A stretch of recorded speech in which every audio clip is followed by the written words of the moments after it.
అభిమానాన్ని విత్తనాన్ని నాటినారు వారి తల్లిదండ్రులు. ఒకసారి వారి తల్లిదండ్రులకు ఒకసారి గట్టిగా చెప్పండి, అభినందనలు తెలియజేయరు. అలాంటి విత్తనం వృక్షం కావాలని కోరుకుంటాం. పిల్లల్ని పెంచడం అంటే గిట్ట పెంచాలి, పిల్లల్ని పెంచితే గిట్ట పెంచాలి. అమ్మ మీ పేరు?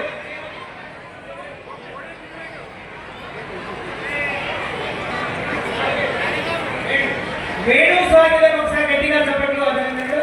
మా అన్నని వారు చెప్పినట్టుగా వాళ్ళిద్దరూ కూడా చక్కగా అబ్బాయిని ఒక చేత ఆధ్యాత్మిక సంపద వైపు, భారతీయత వైపు తీసుకెళ్తున్నారు. ఇప్పుడు